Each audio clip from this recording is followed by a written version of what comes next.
My name is Fiona Mercer. I'm 34, an ER nurse, and a single mom. Last Christmas Eve, while I was chest deep in a cardiac arrest at Riverside Community Hospital, my in-laws made my 10-year-old daughter stand in a corner of their dining room for 6 hours, hungry, shaking, with a handwritten cardboard sign hung around her neck that read, "Family Disgrace." Her crime? Telling the truth at the dinner table. I didn't scream. I didn't cry. I drove home, put my daughter to bed, and opened a box I hadn't touched in 3 years, my late husband's files. What I found inside changed everything. 48 hours later, my phone wouldn't stop buzzing, not with apologies, with panic. Before I go on, if this story speaks to you, take a moment to like and subscribe, but only if you genuinely want to hear what happened next. And while you're here, drop a comment. Where are you listening from right now, and what time is it there? Now let me take you back to December 24th, the night the lights on our little Christmas tree were still blinking when I got the call from the hospital. I had set the table for 2. That was something I'd started doing after Ryan died, making our little traditions feel intentional instead of lonely. Paper crackers from the dollar store, cranberry candles Lily picked out herself, a lasagna cooling on the counter because Lily once said turkey was boring, and I'd never argued with that logic. The tree was 5 feet tall, pre-lit, slightly crooked. Lily had wrapped every branch in silver tinsel until it looked like a disco ball having an identity crisis. I loved it. We were 15 minutes from sitting down when my phone rang. The caller ID said Riverside ER, and my stomach dropped before I even answered. "Fiona, it's Tanya. Greg collapsed at home, loss of consciousness. They're bringing him in now. We're down to 2 nurses tonight. I need you." Greg was our charge nurse. Tanya wouldn't call on Christmas Eve unless it was real. I stood in my kitchen, staring at the lasagna, holding the phone so tight my knuckles ached. Lily was in her room, putting on the red velvet dress I'd hand-stitched the hem on because the store version was 2 inches too long. She'd made a gift box for her grandmother, painted it herself, gold and green, with a card that said, "To Grandma Judith, Merry Christmas, love Lily," in her careful 5th-grade cursive. There was no one else to call. My parents lived in Oregon. Grace was already working the floor. The only option within 10 minutes of our house was Judith's annual Christmas dinner, 20 relatives, a honey-glazed ham, and the kind of warmth that always had conditions attached. I dialed Judith's number. She picked up on the first ring. "Fiona, how lovely. Of course bring Lily over. We'd love to have her." Her voice was bright, brighter than usual. That should have been my first warning. I knelt in front of Lily, straightened the collar on her red dress, and handed her the gift box. "Grandma Judith's going to take care of you tonight, okay?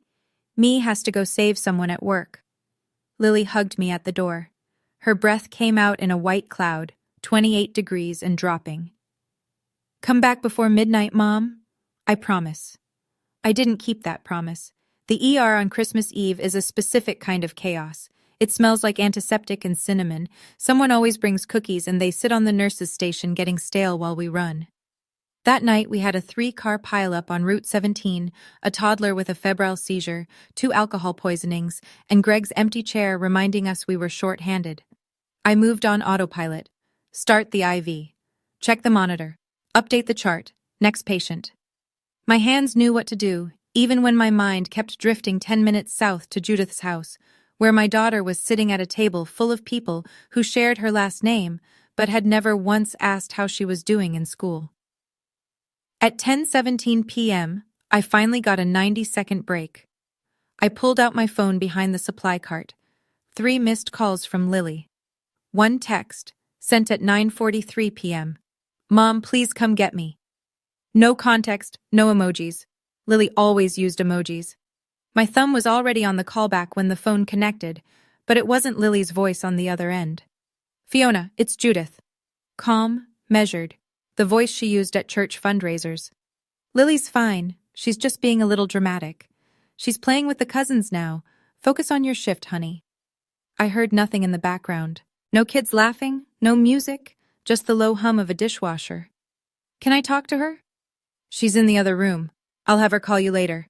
She hung up before I could push. I stared at the phone. Then Tanya called a code blue in Bay 4, and I ran. It wasn't until 12:40 a.m., changing out of my scrubs in the locker room, that I scrolled back to Lily's text and noticed the photo she'd attached. I'd missed it during the chaos. It was dark, blurry, taken from a low angle, like she'd held the phone against her lap and tapped blindly.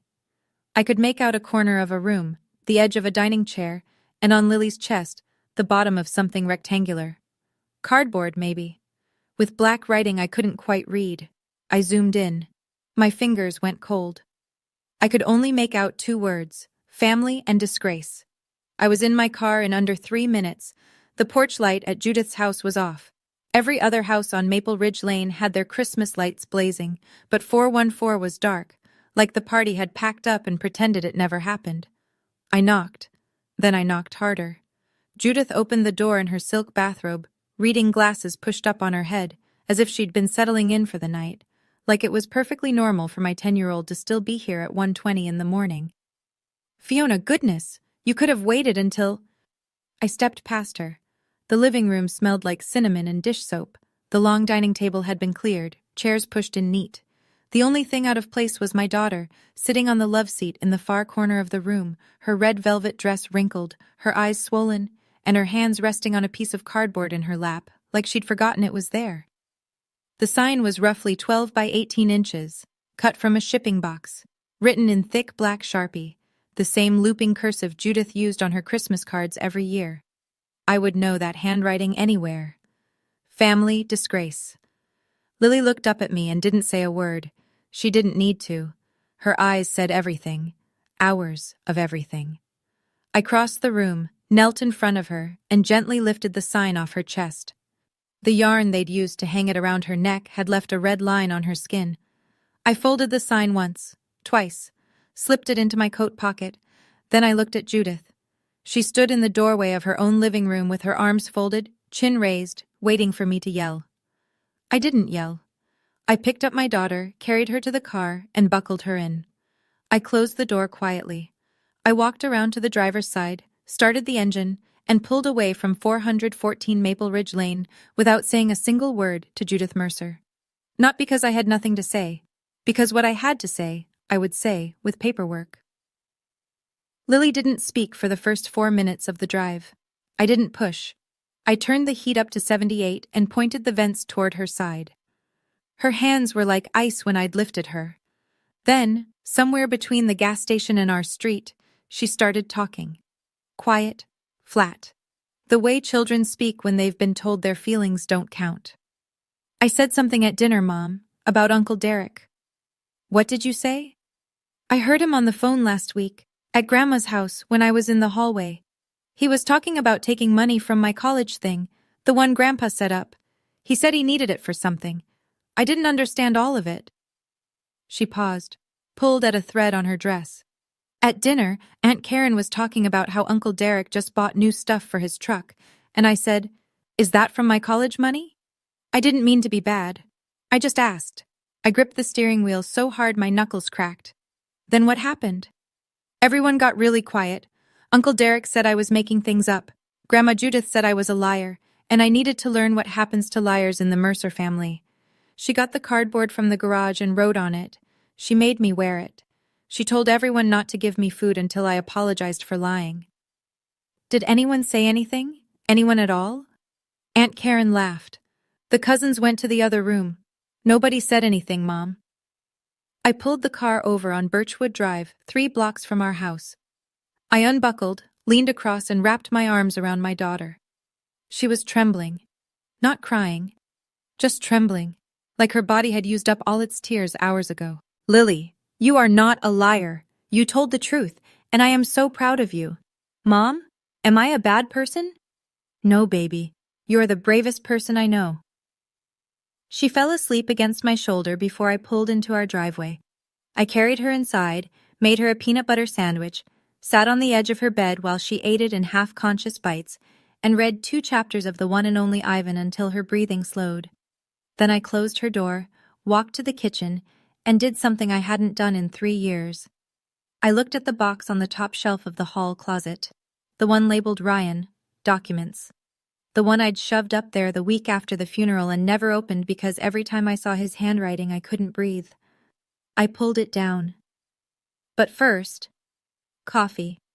Because what I was about to do required a very clear head.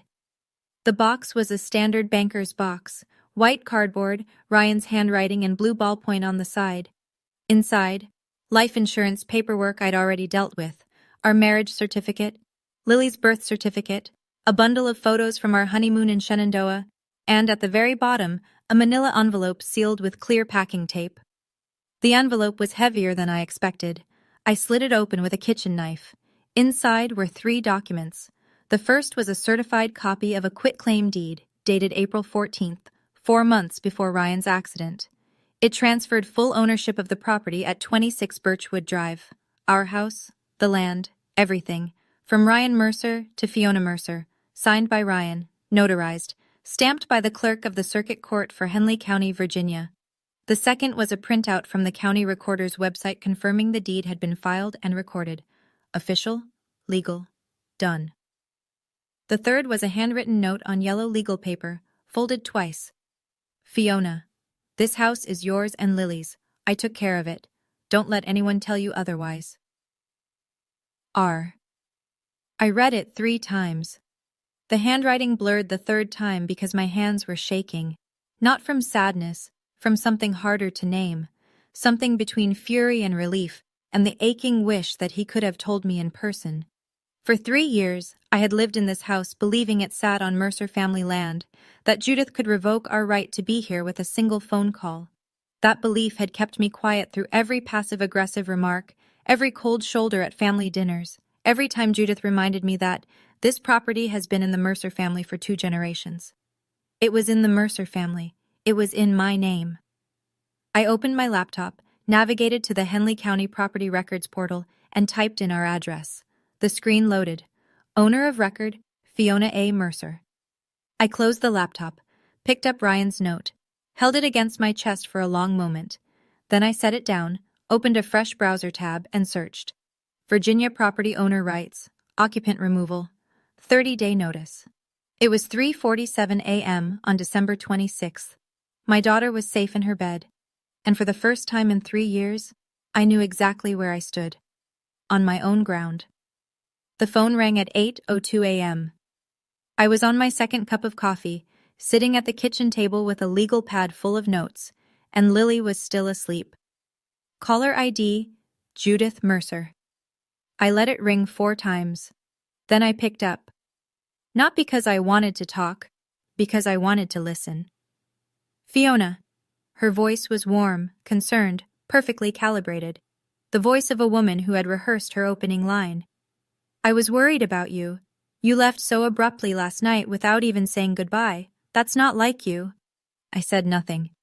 Listen, I know the situation with Lily might have seemed harsh, but that child needs structure, Fiona. You coddle her. She made a very serious accusation at the dinner table, in front of the entire family, and she needed to understand that actions have consequences. I let the silence stretch. Judith filled it, as I knew she would. Derek already explained the account situation. He borrowed a small amount temporarily. He's going to pay it back. It's a family matter, Fiona. Lily had no business bringing it up in front of everyone. She embarrassed him. She embarrassed me.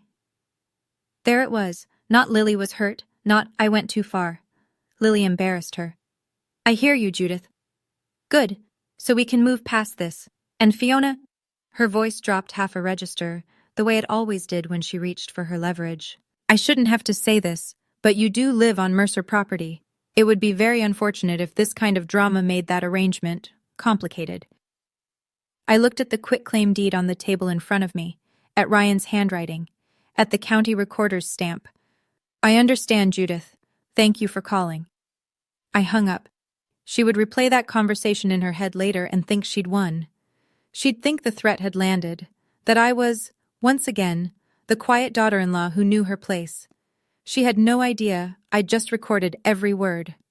Virginia is a one-party consent state. I saved the file, time-stamped it, and added it to a new folder on my desktop. I named the folder Red. Derek texted at 10:14 a.m. No greeting, no punctuation, Just venom. Who does your kid think she is? She eavesdrops on private conversations and then runs her mouth at Christmas dinner? You need to teach that girl her place. Fiona, I screenshotted it. Timestamp. Sender. Saved. A second message, 40 seconds later. If you make this into a thing, I will tell everyone about your mental breakdowns after Ryan died. Mom has it documented. Don't test me. Screenshot. Save. I didn't bother wondering whether Judith actually had any documentation. It didn't matter. What mattered was that Derek, in writing, had just confirmed two things. He was afraid of what Lily said, and his first instinct was to threaten. A third text. Without the Mercer family, you're just a night shift nurse with a kid who lies. Remember that screenshot? Save. I was halfway through organizing the folder when Grace called. Her voice had that tight, controlled quality she used when she was furious on someone else's behalf. Fiona, are you online? Have you seen Facebook? I hadn't. I opened it. Karen Mercer, Derek's wife, had posted 40 minutes ago in the Henley County Community Fellowship Group, 312 members. The post read, "Sad to share that our family gathering was disrupted this Christmas by a family member who chose to alienate a loving grandmother from her only grandchild. Please keep Judith in your prayers as she navigates this painful situation.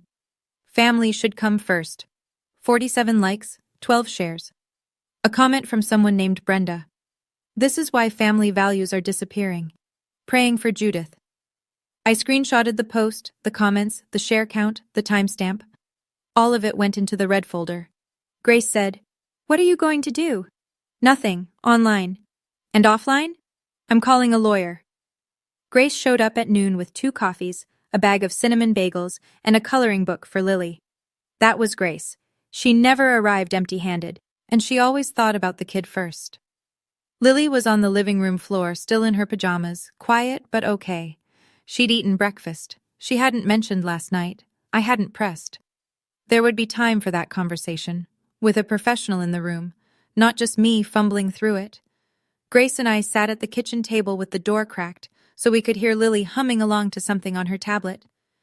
I laid out everything: the sign, the photo, the texts from Derek, the call from Judith, Karen's Facebook post, and, finally, the deed.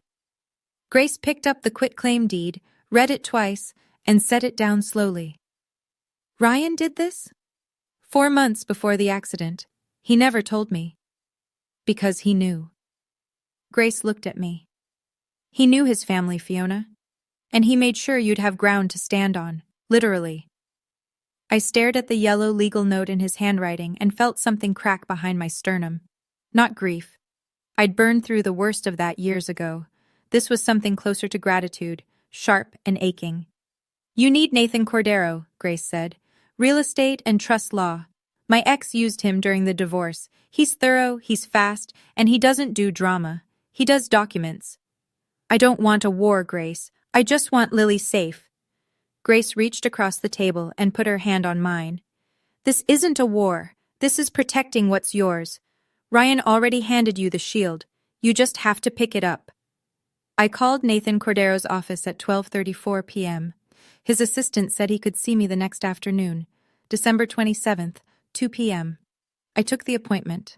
That night, after Lily fell asleep, I sat in the dark living room with the Christmas tree still blinking and the red folder in my lap. 7 items and counting, every one of them time-stamped. Every one of them backed up to the cloud, to a USB drive, and to a printed copy in an envelope I gave Grace to hold. I didn't know yet what Nathan Cordero would find when he looked deeper into the Mercer family's finances, but I had a feeling that what Lily overheard was only the beginning. To understand why I stayed quiet for 3 years, you need to understand the Mercer family.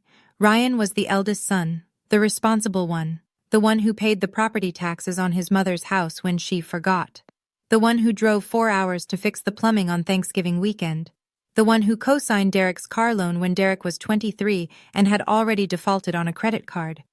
Derek was 5 years younger and operated under a different set of rules entirely. When Derek lost a job, it was bad luck. When Derek needed money, it was temporary. When Derek showed up to Christmas dinner with a new leather jacket and no explanation, nobody asked questions.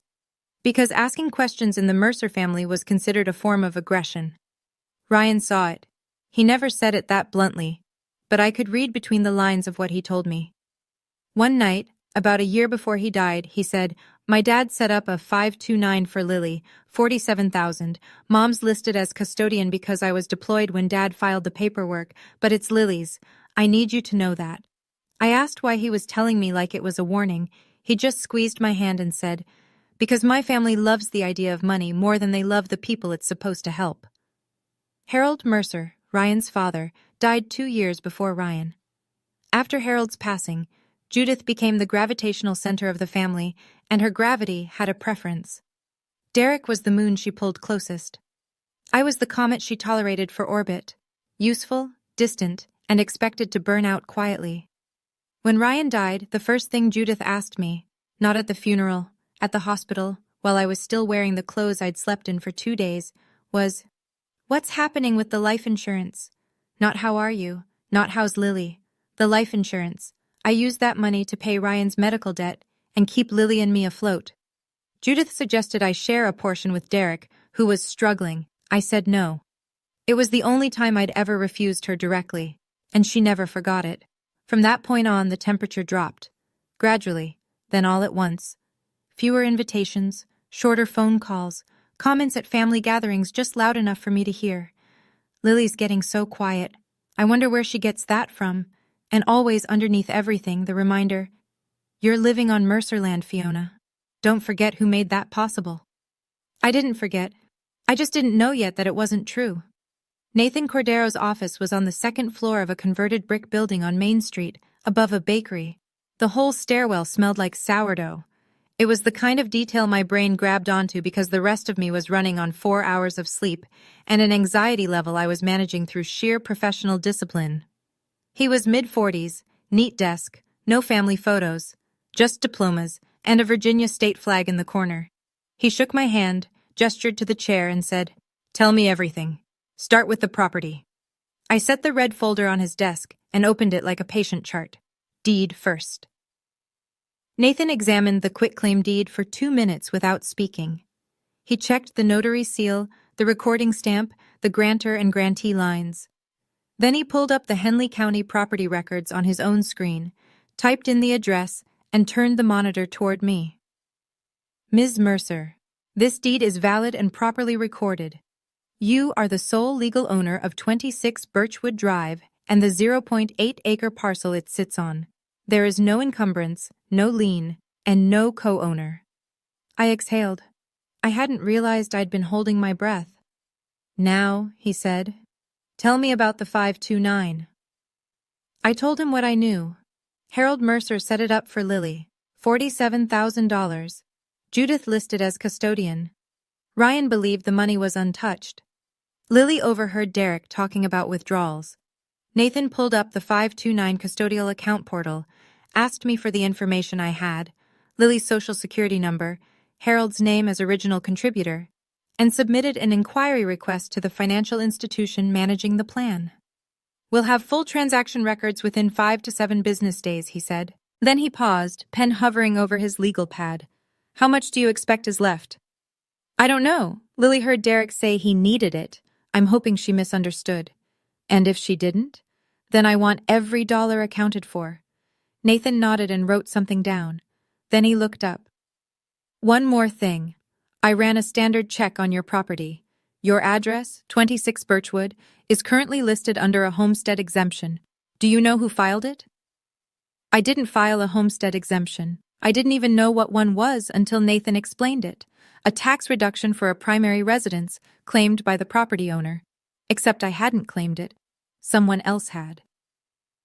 "The filing is in the name of Judith Mercer," Nathan said, "using your address." The room went very quiet. The sourdough from downstairs suddenly smelled like something burning. "What does that mean?" "It means your mother-in-law has been claiming a tax benefit on property she does not own for approximately 3 years. He paused. "That's tax fraud, Ms. Mercer, at the county level."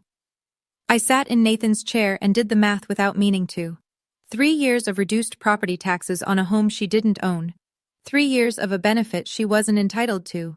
Filed quietly, probably within weeks of Ryan's death, when I was too gutted to notice anything that didn't involve keeping Lily fed and showing up for my shifts. She hadn't just controlled me with the threat of taking the house away. She'd been profiting from the house, my house. "How much are we talking about?" I asked. Nathan pulled up the county assessor's website. Henley County's homestead exemption reduces annual property tax by roughly $2,800. Over 3 years, that's approximately $8,400 in back taxes owed, plus penalties, usually 25%. So we're looking at around $10,500 that Judith Mercer owes the county. He let that number sit. "Miss Mercer, I want to be clear about your options." He ticked them off on his fingers, the way I'd seen surgeons count instruments. 1. You can send a 30-day notice to anyone occupying your property without authorization. That includes Derek's workshop on your land. 2. You can file a report with the county assessor regarding the fraudulent homestead exemption. 3. Depending on what the 529 records show, you can pursue civil action for the misappropriated education funds. Each of these is independent. You can do 1, 2, or all 3. I looked at the folder on his desk, the sign, the texts, the deed, the voicemail. "All 3, I said. "And everything goes by certified mail." Nathan paused his pen for the first time since I'd sat down. He studied me the way I studied patients who came in calm with a wound that should have had them screaming. "I've been doing this for 20 years, he said. "Family property disputes, trust issues, fraud cases, but 3 violations from the same household against the same person, that's not common." "I'm an ER nurse, Mr. Cordero. I don't panic. I triage." He almost smiled. "Then let's get this in writing." He opened a fresh legal pad, uncapped his pen, and we spent the next hour drafting 3 documents that would land on Judith and Derek Mercer's doorsteps by New Year's Eve. That night, after Nathan's office, after I'd picked Lily up from Grace's apartment and made us both grilled cheese with tomato soup, Lily's comfort order, I sat at the kitchen table at 11 p.m. and built my arsenal. I'm a nurse. I know how to chart. I know that documentation isn't just record keeping. It's the difference between a case and a story. And I was done telling stories to people who only heard what they wanted. I opened the red folder and laid everything out in chronological order. The quitclaim deed, recorded and stamped. The county property records printout. Ryan's handwritten note. The 529 account inquiry receipt from Nathan's office. Lily's text message and blurry photo from Christmas night, time-stamped 9:43 p.m. The cardboard sign, Family Disgrace, in Judith's handwriting, now sealed in a gallon Ziploc bag. The recorded phone call from Judith, December 26, 8:02 a.m. 3 screenshots of Derek's threatening texts, 10:14 to 10:16 a.m. Karen's Facebook post, and its 12 shares. The homestead exemption filing in Judith's name at my address, 10 items, each one labeled, dated, and stored in 3 locations. Cloud backup, USB drive in my bedside drawer, and a printed set in a sealed envelope at Grace's apartment. Nathan had prepared 3 outgoing documents. A 30-day notice to vacate addressed to Derek Mercer at the workshop on my property. A demand letter addressed to Judith Mercer for the full return of misappropriated 529 funds. And a formal complaint to the Henley County Assessor regarding the fraudulent homestead exemption. Each one ready for certified mail, return receipt requested. I paper-clipped the tracking slips to the front of the folder and closed it. There was one more thing I'd decided, something Nathan hadn't suggested. When I mailed the certified letters, I wouldn't just drop them at the post office. I would walk in, hand them across the counter, and watch the clerk stamp them. I wanted to feel the weight leave my hands. It wasn't about revenge. Revenge is loud. This was something quieter. This was consequence, addressed and postmarked. I want to pause here for a second. If you've been listening this far, you're probably sitting somewhere right now with your jaw tight and your chest heavy, because you've either lived this or you've watched someone you love go through it. I was right where you are. Sitting at this table, folder closed, heart open, terrified, and certain at the same time. If this story is hitting home, tap that like button so I know you're still with me. And if you've ever had to choose between keeping the peace and keeping your child safe, leave a comment. I'll read everyone. Now, back to December 28th. The Henley County Post Office on Route 12 was quiet the morning of December 28th. One clerk behind the counter, a woman in her 50s with reading glasses on a beaded chain, humming something I almost recognized as silver bells. I set 3 envelopes on the counter, each one white, legal-sized, with Nathan Cordero's return address printed in the upper left corner and the recipient's name typed cleanly below the window. Certified mail, return receipt requested, all 3.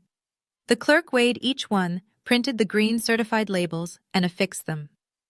She stamped each envelope with a satisfying thud, the kind of sound that reminds you the Postal Service has been delivering consequences since 1775. Envelope 1, 30-day notice to vacate, addressed to Derek Mercer, at the workshop structure on 26 Birchwood Drive. Envelope 2, demand letter for the return of $42,800 in misappropriated 529 education funds, addressed to Judith Mercer, at 414 Maple Ridge Lane. Envelope 3, formal complaint to the Henley County Assessor's Office regarding fraudulent homestead exemption filing by Judith Mercer. I paid $23.70 in postage. The clerk handed me 3 tracking receipts.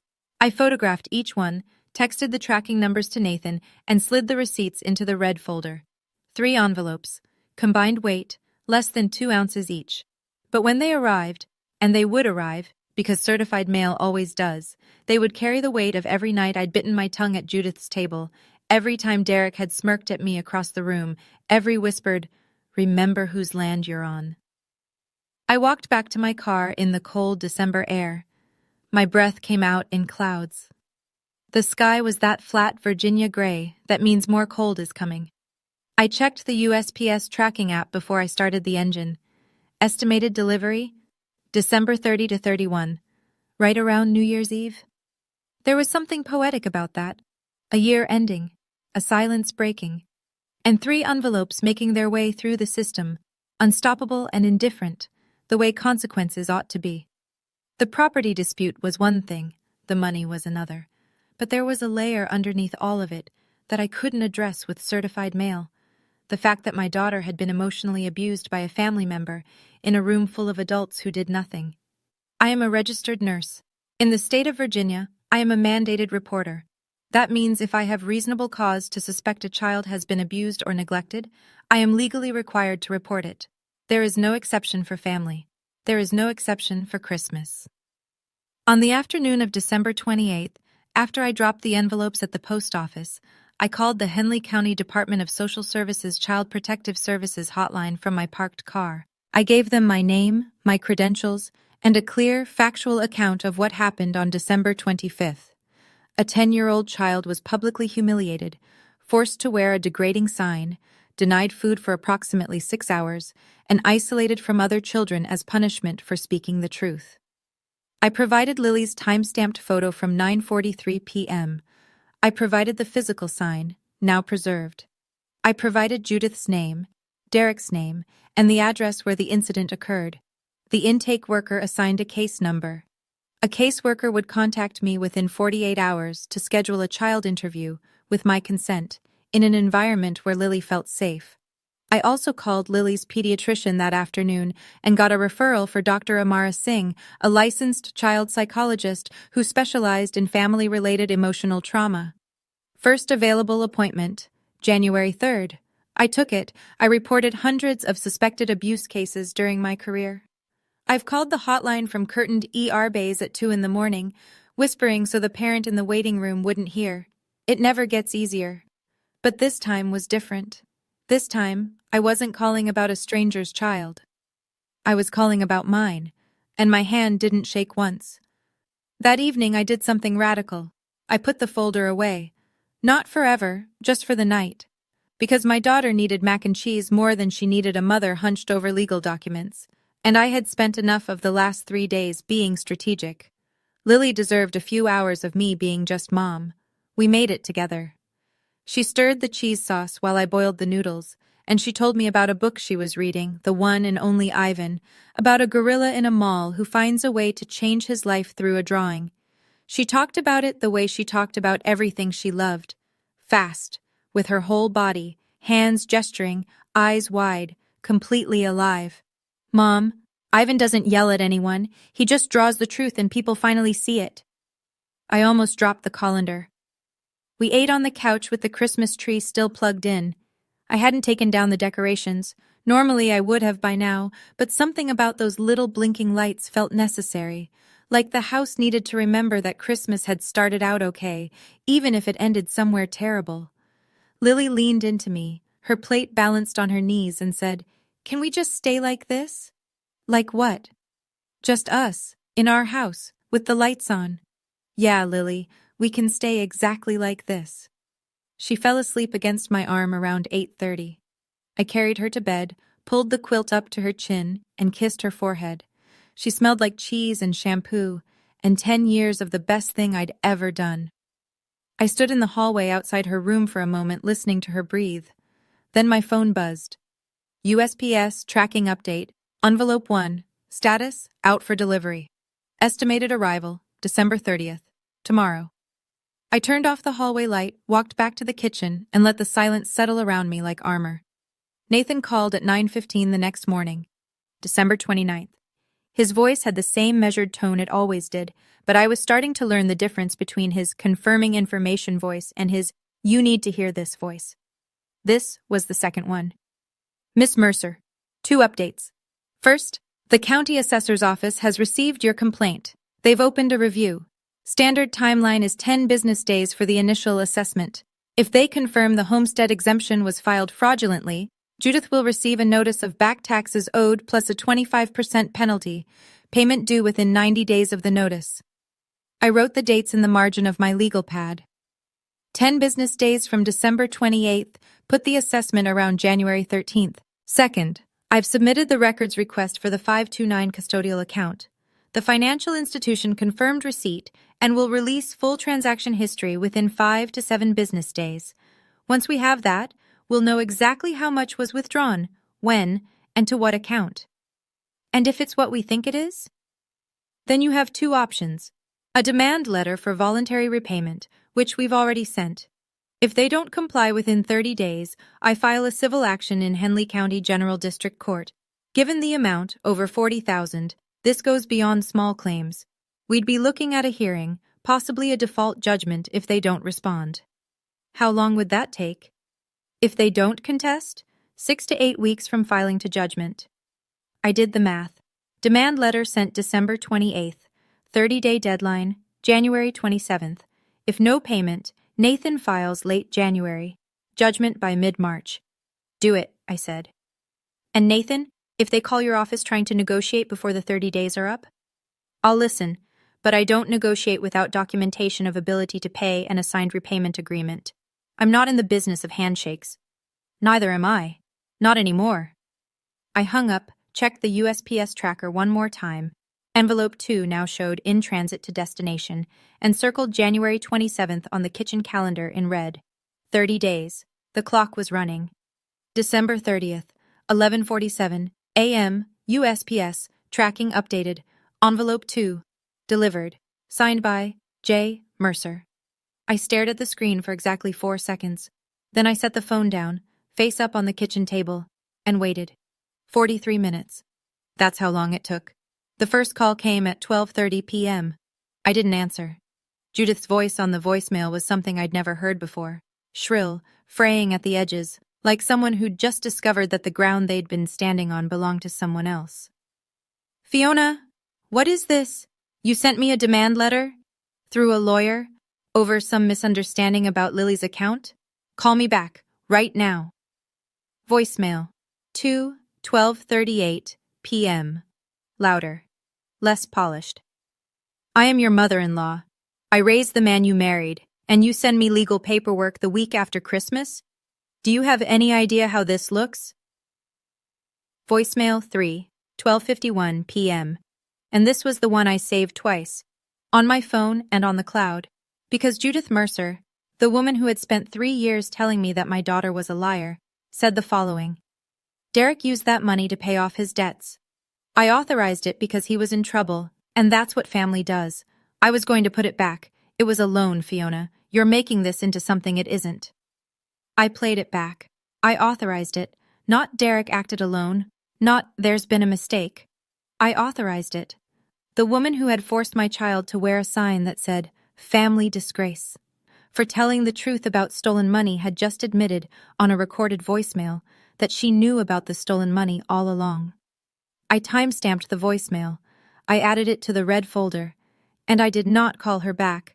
Some evidence you have to chase. Some evidence just panics and runs straight to your phone. New Year's Eve, the kind of cold that makes the mailbox latch stick. USPS tracking, 10:22 a.m. Envelope 1, delivered. Signed by D. Mercer. Derek didn't call. Derek drove. At 11:40 a.m., I heard the crunch of gravel in the driveway, followed by a truck door slamming hard enough to rattle the Ring doorbell camera I'd installed 6 months earlier, originally because of a package thief, but God works in useful ways. I was in the kitchen. Lily was at Grace's apartment for the morning. I did not go to the door. He knocked. Then he pounded. Then he yelled, "Fiona, open this door! You can't do this! This is Mercer land! This workshop has been here since Dad was alive! You have no right!" The Ring camera recorded everything. I watched on my phone from 10 feet away, Derek, red-faced, pacing the porch, the certified letter crumpled in his fist. I called Henley County Non-Emergency Dispatch. "My name is Fiona Mercer, 26 Birchwood Drive. There's a man on my property who's been served a 30-day vacate notice and is now banging on my door and yelling. I'd like an officer to come ask him to leave." The deputy arrived in 12 minutes. I watched through the window as Derek went from screaming to sputtering to silent in the span of a single conversation with a uniformed officer. The deputy examined the notice, checked my ID, confirmed the property records on his in-car system, and told Derek to leave the premises. Derek jabbed a finger toward the house, toward me, and said something I couldn't hear from inside. The deputy wrote something in his notepad and repeated calmly that it was time to go. Derek left. I requested a copy of the incident report, case number 2024-1231-0087. Date, December 31st. Documenting, verbal disturbance, trespass after notice. 2 hours later, Grace texted me a screenshot. Derek had posted on his personal Facebook. "My sister-in-law just had the police called on me for going to my own family's property. She hired a lawyer and is trying to throw us off land that's been Mercer property for decades. All because her kid made up a story at Christmas. Please share so people know the truth. Hashtag family first. Hashtag injustice. 214 shares by midnight. I didn't post a response. I didn't comment. I didn't share. I just screenshotted everything, added it to the red folder, and watched the fireworks from my living room window while the clock struck 12. New year, new rules. The first 3 days of January felt like walking through a town that had already made up its mind. Judith's church friends had shared Karen's post into 2 more community groups. Derek's Facebook rant had hit the local buy-sell trade page. The narrative was clean and simple. Heartless daughter-in-law kicks grieving grandmother and beloved uncle off family land over a Christmas misunderstanding. No mention of a sign, no mention of a hungry child, no mention of $42,000. I noticed it first at the grocery store. Mrs. Liu from the PTA avoided eye contact at the deli counter. Then at work, a nurse from the day shift I barely knew said, "I heard things are rough with your in-laws. I'm sorry." The pity in her voice told me she'd only heard one version. The texts from extended Mercer relatives came in waves. Ryan's aunt. "Judith is devastated. She's barely eating. Is this really necessary?" Ryan's cousin. "You should think about what Ryan would want. He wouldn't want the family torn apart." A number I didn't recognize. "Shame on you for keeping a grandmother from her grandchild." I read everyone, responded to none. Then, on January 2nd, as I was pulling into my driveway after a 12-hour shift, I saw Mrs. Patterson standing at her mailbox next door. She was 70-something, widowed, the kind of neighbor who noticed everything but said very little. She'd lived on Birchwood Drive longer than anyone. She looked at me differently than the others, not with pity or judgment, more like recognition. "Fiona," she said, just that. Then, "I saw something on Christmas night, at Judith's house. I should have done something then, and I didn't. But if anyone ever asks me, I'll tell them exactly what I saw." She turned and walked back inside before I could respond. I sat in my car for a full minute, engine off, staring at her closed door. Then I added her name to the red folder's contact list, not as a weapon, but as a witness. There's a difference. The town had heard one story, Mrs. Patterson had seen another, and the system, slow, methodical, indifferent to Facebook shares, was still turning. January 2nd, 3 p.m., the CPS caseworker arrived at my home. Her name was Ms. Tate, mid-30s, calm presence, the kind of person who listened with her whole posture. She asked if she could speak with Lily in the living room while I sat in the kitchen. I agreed. Dr. Singh had already met with Lily the day before and said she was processing well, but I'd prepped Lily simply. A nice lady is going to ask you about Christmas night. You just tell the truth, like you always do. The interview lasted 22 minutes. I could hear murmuring through the wall, Lily's voice quiet but steady. No crying. When Ms. Tate came out, she sat across from me at the kitchen table and spoke in the neutral, careful language of someone documenting facts. Your daughter's account is consistent and detailed. She described the sign, the food restriction, the duration, and the family members present. She also described the events leading up to the punishment, specifically that she repeated something she overheard about a financial account. Ms. Tate paused. This is sufficient to open a formal investigation into emotional abuse and neglect, specifically public humiliation, food deprivation, and psychological intimidation of a minor. Judith Mercer and Derek Mercer will be named as subjects. Then she told me something I wasn't expecting. We received a second report this morning. A neighbor, a Mrs. Patterson on Birchwood Drive. She contacted our office independently. She states she witnessed your daughter being brought outside to the front porch at approximately 9 p.m. on Christmas night, in freezing temperatures, wearing only a dress. She heard an adult female voice. She identified it as Mrs. Judith Mercer, shouting at the child, and she provided a cell phone video. Ms. Tate let that sit. The video is 23 seconds. It was taken through Mrs. Patterson's kitchen window from across the yard. It does not clearly show the child's face, which protects her privacy. But it does capture the voice, the timestamp, 9:07 p.m. on December 25th, and the approximate conditions. I pressed my palms flat on the table. 23 seconds of footage I didn't know existed, from a witness I hadn't asked, corroborating everything my daughter said. Judith had spent a week telling anyone who would listen that Lily was a liar, that I was unstable, that this was a misunderstanding. 23 seconds doesn't misunderstand anything. Ms. Tate explained the next steps. The investigation would include attempted interviews with Judith and Derek, a review of the evidence, and a determination within 30 days. During that period, the subjects would be advised that unsupervised contact with Lily was not recommended. I walked Ms. Tate to the door. She shook my hand and said, "Your daughter is articulate and brave. You should know that." "She gets it from her father," I said. And meant it. I need to stop here for a moment. Because when Ms. Tate told me about Mrs. Patterson's video, I sat in my kitchen and stared at the wall for a long time. Not because I was surprised someone saw, but because I was gutted that someone saw, and almost didn't speak up. Mrs. Patterson did though, late, but she did. And it mattered. If you're still here, subscribe, not for me, for the part of the story that's coming. Because what happens next is the part where the certified letters start doing their job, and the people who thought they were untouchable find out they're not. Stay with me. January 15th, a Tuesday. I was between patients at the hospital, charting in the break room, cold coffee, fluorescent lights, when Nathan called. County assessor completed their review. The homestead exemption filed by Judith Mercer on your property has been determined to be fraudulent. She had no ownership interest in 26 Birchwood Drive at any point during the filing period. I put my pen down. Effective today, the county is issuing a notice to Judith Mercer for back taxes totaling approximately $8,400, plus a 25% civil penalty of $2,100. Total due, $10,500. Payment deadline, 90 days. I didn't say anything for a moment. Nathan waited. He was good at that. She's going to say she didn't know. She signed the form, Ms. Mercer, annually, for 3 years. The assessor's office has her signature on file. 3 signatures. 3 years of claiming a tax break on a home she didn't own, a home she used as a leash to keep me compliant. Every time she'd said, "Remember whose property you're on," she'd been collecting a discount on it. Nathan continued. The notice will be mailed to her address at 414 Maple Ridge Lane.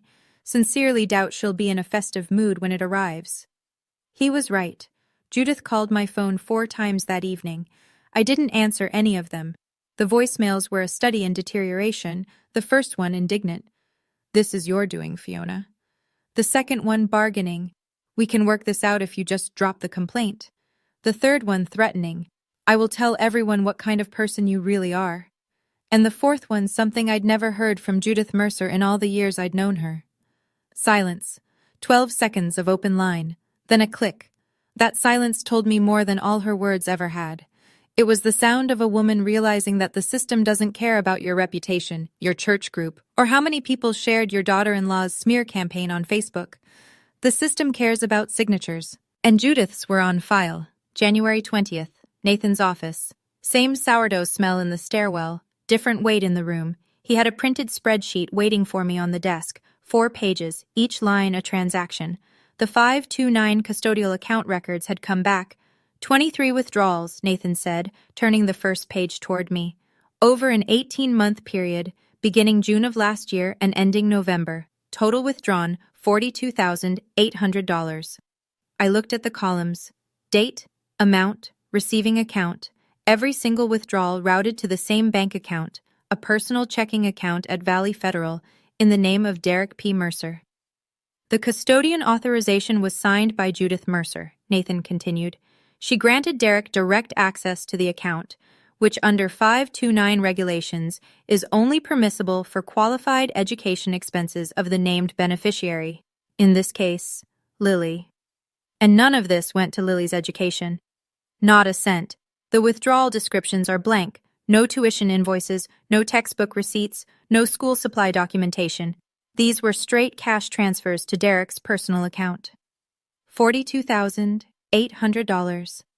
My father-in-law Harold, a man who had worked overtime at a paper mill for 30 years, had saved that money so his granddaughter could go to college. And it was gone. Funneled into whatever hole Derek had dug for himself, with Judith holding the shovel. "What do we do?" I asked, though I already knew. The demand letter gave them until January 27th to return the funds. As of today, we've received no payment, no response, and no communication from their attorney, if they have one. On January 28th, I file a civil action in Henley County General District Court. Complaint for conversion and breach of fiduciary duty. We're requesting return of the full $42,800, plus attorney's fees, court costs, and the 10% IRS early withdrawal penalty, which Judith, as custodian, is personally liable for. He slid a document across the desk. The filing was already drafted. Total judgment will be seeking approximately $46,350. I signed the authorization. January 27th came and went. Not a dollar arrived, not a phone call to Nathan's office. Nothing. On the morning of January 28th, Nathan filed the complaint. The court doesn't shout. It stamps, it files, it dates. And then it sends a man to your door. January 31st, a Friday. The process server arrived at 26 Birchwood Drive at 2:14 p.m. Derek was in the workshop. He'd been dragging his feet on moving out, still within his 30-day window, but clearly testing every edge of it. The workshop door was open. I could hear his music from the kitchen, some country station, turned up too loud, the way people do when they're pretending everything is fine. The process server was a compact man in a gray jacket, entirely unremarkable, carrying a manila envelope that was about to rearrange Derek Mercer's year. He walked across the gravel, knocked on the workshop doorframe, and said Derek's full name. I watched from the kitchen window. I'm not proud of how closely I watched, but I'm not sorry either. Derek stepped out, wiping his hands on a rag. He looked at the envelope. He looked at the process server. His face cycled through confusion, irritation, and then something deeper, recognition. The recognition of a man who had been expecting this moment on some level, but had convinced himself it wouldn't actually come. What is this? Civil summons, Henley County General District Court. You've been named as co-defendant in a complaint for conversion and breach of fiduciary duty. You've been served, sir. Derek didn't take the envelope. The server placed it on the workbench, noted the refusal on his form, and walked back to his car. Under Virginia law, the service was valid. Mrs. Patterson was at her mailbox. She saw the whole thing. She didn't wave at Derek. She didn't look away either. She just stood there, holding her mail, bearing witness the way good neighbors eventually do. Derek called Judith. I know this because within 20 minutes, Judith's silver Buick pulled up to the edge of my driveway and stopped, because the gate was closed. I had installed a simple latch gate across the driveway entrance the week before. Nothing dramatic, just a metal gate with a padlock that said, clearly and legally, "This is private property, and you need permission to enter." Judith stood outside that gate for 4 minutes. I timed it. She gripped the metal rail with both hands. She looked at the house, my house, with an expression I had never seen on her face. Not anger, not indignation, fear. She got back in her car and drove away without a word. I closed the kitchen curtain, sat down at the table, and exhaled for what felt like the first time in 5 weeks. January 30th was the deadline, 30 days from the notice to vacate. Derek's lawyer, a bargain rate attorney Judith apparently found through a church contact, had advised him in writing to comply. I knew this because Nathan received a copy of the counsel's letter, which essentially said, "My client acknowledges the property owner's legal right to possession and will vacate the workshop premises by the stated date." The tone was stiff, the letterhead was generic, and between every line I could read the subtext. We have no case, and we know it. Derek showed up at 8 a.m. with a rented U-Haul trailer and the kind of furious silence that men default to when they've lost control of a situation they never actually controlled. He loaded tools, scrap wood, a workbench, 2 space heaters, and what looked like several months' worth of energy drink cans. He did not knock on my door. He did not make eye contact with the Ring doorbell camera, though it captured every trip between the workshop and the trailer in crisp 1080p. Grace came over at 10. She brought coffee and stood next to me on the front porch, not to gloat, just to be there. That was Grace's whole philosophy. You don't have to do hard things alone. At 12:17 p.m., Derek closed the trailer hatch. He walked to his truck, opened the door, then turned and looked at the house one more time. "You're going to regret this, Fiona," he said. Not shouting, his voice was flat, tired. "You have no family now." Grace, still holding her coffee, tilted her head. "You forgot the trash bags in the corner. Want me to toss them, or should I bill you for disposal?" Derek slammed the truck door and pulled out. I walked into the empty workshop. It smelled like motor oil and sawdust. There was damage, a hole punched in the drywall, a cracked window pane. I photographed everything, dated it, and sent it to Nathan. If needed, it would become part of the property damage claim. I locked the workshop door with a new padlock, stood there in the cold, keys in my hand, and looked around at the 0.8 acres that Ryan had quietly, carefully deeded to me before he ran out of time. Ours. Fully, finally, unchallengeably ours. In the weeks that followed, the consequences arrived the way consequences usually do, not all at once, but in a steady, documentable sequence that made the Facebook narrative very difficult to sustain. Judith's homestead exemption fraud resulted in a county bill of $10,500. She had 90 days to pay. She did not have $10,500. I know this because Nathan received a letter from Judith's newly hired attorney requesting a good faith extension on behalf of his client, citing unexpected financial hardship. The county assessor does not negotiate good faith. They negotiate payment plans with interest. CPS completed their investigation in mid-February, finding substantiated emotional abuse and neglect by Judith Mercer against a minor child. Derek Mercer was listed as a contributing party. The recommendation: no unsupervised contact with Lily, pending completion of a court-approved family counseling program. Judith did not enroll. Derek's civil judgment came down in March. He didn't show up to court. Nathan requested a default judgment, and the judge granted it. $42,800 in misappropriated 529 funds, plus $3,200 in attorney's fees and court costs, plus the applicable IRS penalty. Total, $46,350. Nathan began wage garnishment proceedings the following week. Derek, who had just started a warehouse job, would be paying that judgment back for years. Karen, Derek's wife, found out during the court proceedings exactly how much of Lily's college fund Derek had drained and where it had actually gone. She didn't post about it on Facebook. She moved back to her mother's house in February and filed for legal separation in March. I didn't take pleasure in that. I understood it. The extended Mercer relatives went quiet. Not apologetic, just quiet. The kind of silence that settles over a family when the smear campaign hits a wall of notarized documents, court records, and a county tax bill. Nobody shared Derek's Facebook post anymore. It was still up, technically, but facts have a way of making noise feel very small.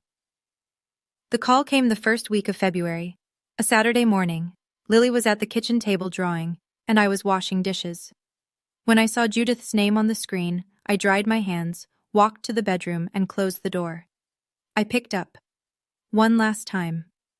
Fiona. Her voice was different, smaller. The polish was gone.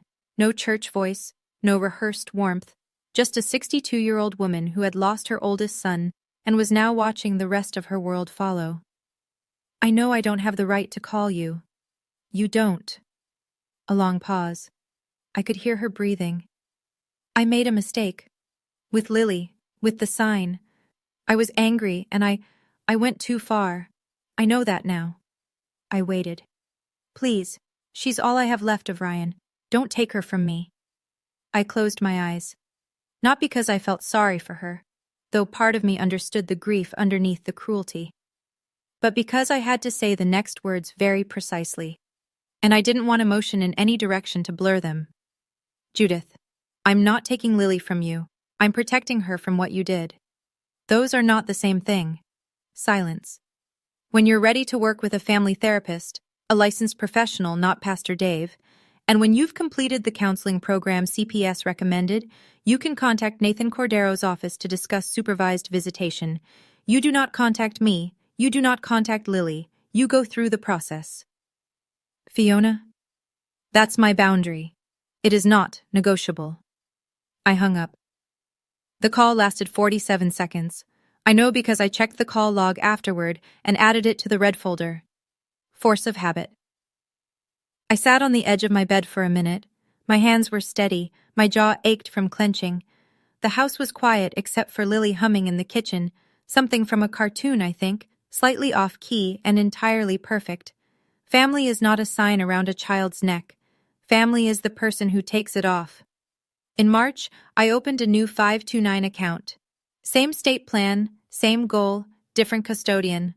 Me. I transferred the remaining $4,200 from the original account, what was left of Harold's $47,000, into the new one. It wasn't much. It was a fraction of what Lily was supposed to have, but it was clean, and it was protected, and no one had access to it except me and the financial institution. Nathan set up the wage garnishment order on Derek's paycheck. The math was simple and relentless. A percentage of every check, automatically deducted, routed to a recovery account tied to the judgment. Derek would be paying back what he stole for a long time. The court didn't ask whether he was comfortable with that. Courts don't. I also met with a financial advisor through the hospital's employee assistance program, free for staff, something I'd never used because I'd never had the headspace. She helped me set up an automatic monthly contribution to Lily's new 529, $150 a month. Small, but consistent. At 7% average growth, compounded over 8 years, Lily would have a meaningful start when she turned 18. It won't be $47,000 by then, the advisor said. It doesn't have to be, it just has to be hers. That same week, I went back to Ryan's box one more time. Not for documents, for the letter at the very bottom, the one I'd noticed on December 26th, but hadn't been ready to open. It was sealed, with Lily, 18th birthday, written on the front in Ryan's blocky print. I broke my own rule. I opened it. And I read it standing in the hallway, one hand on the wall, because the floor felt unsteady. Lilybug. If you're reading this, you're 18, and I probably owe you an explanation for a lot of things. But here's the one that matters. You are worth every good thing this world has to offer. Don't let anyone tell you that you don't deserve a seat at the table. Your mom and I made sure you'd always have a place. Trust her. She's the toughest person I've ever met, and she doesn't even know it. I love you past the moon. Dad. I refolded the letter, slid it back into the envelope, and placed it in the box next to the deed. For the first time in 3 years, I cried. Not the drowning kind, the kind that washes something clean. April arrived the way it does in Virginia, slowly, then all at once. One morning, the dogwood outside our kitchen window was bare sticks. The next, it was covered in white blossoms that made Lily press her face to the glass and say, "It looks like it snowed flowers, Mom." I finally took down the Christmas lights on the first Saturday of the month. Lily helped, standing on a step stool, carefully unwinding each strand. She asked if we could leave one string up year-round, just the little ones, by the front door. I said yes. Some lights are worth keeping. She was seeing Dr. Singh every 2 weeks now. The therapist told me Lily was processing with remarkable resilience, which in plain language meant my daughter was tougher than anyone had given her credit for. She'd started a journal, not because anyone told her to, but because she wanted to. She said writing things down helped her put them somewhere that isn't my chest. At school, she'd joined the 5th grade book club. Her first recommendation to the group was the one and only Ivan. Her teacher emailed me. Lily presented the book to the class today with a confidence I haven't seen from her before. She said it's about telling the truth even when it's hard. She's becoming a real voice in this classroom. The workshop, Derek's workshop, I spent a weekend cleaning it out. Grace helped. We patched the drywall, replaced the cracked window, swept the sawdust. Lily stood in the doorway when we were done and looked around. "Can this be my art room?" We painted it together the following weekend. Pale blue walls, because Lily said blue was the color of thinking. I hung a pegboard for her supplies and put a desk by the window where the light was best. Grace came for dinner every Thursday. She'd bring dessert. Lily would set the table. The 3 of us would sit in the kitchen, eating and talking about nothing in particular. School, patience, whatever Grace was watching on TV, and every time I'd look around the table and think, this is what safe looks like. Not loud, not perfect, not a performance for anyone else. Just 3 people in a house that had their name on it, with the doors locked and the lights on. Saturday morning, May. The kitchen smelled like butter and maple syrup because Lily had decided she was old enough to flip pancakes by herself, and she was mostly right. Only one landed on the stovetop. We sat at the table by the window. Sun came through the glass in warm slats across the wood. The dogwood was in full bloom. Lily was barefoot, hair still messy from sleep, drawing on a paper napkin between bites. I watched her work, tongue slightly out, brow furrowed, the same face Ryan used to make when he was concentrating. She drew a house. Simple. Rectangle, triangle roof, a door with a round knob. 2 stick figures out front, one tall, one small. A tree beside them with pink circles for blossoms. Across the bottom, in careful block letters, "Our house." She slid it across the table. "For you." I picked it up, looked at the 2 figures, at the tree, at the 2 words that said more than any legal filing, any court judgment, any voicemail saved in a red folder on a shelf. "I love it," I said. "I know exactly where this goes." That afternoon, I opened Ryan's box one more time. I placed Lily's napkin drawing inside, next to the deed, next to his letter, next to the yellow legal note that started everything. The box wasn't heavy anymore. It wasn't something I avoided on the top shelf of the closet. It was proof, not of what we'd lost, but of what we'd walked through. Judith never called Nathan's office. Maybe she would someday. Maybe she'd do the work, and maybe there'd be a supervised visit at a therapist's office, and maybe Lily would decide what she wanted that relationship to look like. That was Lily's choice to make, when she was ready, not mine, not Judith's, not Derek's. The red folder sat on the bookshelf in the living room, closed. I didn't hide it. I didn't display it. It was just there, the way a fire extinguisher is there. You hope you never need it again, but you keep it where you can reach it. I took a bite of pancake. Lily was already drawing something new, this time a gorilla with kind eyes, surrounded by other animals, all of them free. The lights by the front door blinked once, then held steady. We were home. Thank you for staying until the end. This story is fiction. But the feeling of being betrayed by the people who were supposed to protect you? That's as real as it gets. If you're out there right now, setting a boundary for the first time, or thinking about opening a box you've been avoiding, or just trying to keep your kids safe in a world that doesn't always help, I see you. You're not alone. Like this video if it meant something. Subscribe if you want more. And check the description below. There's another story waiting for you. Also about a mother. Also about a piece of paper that changed everything. I'll see you there.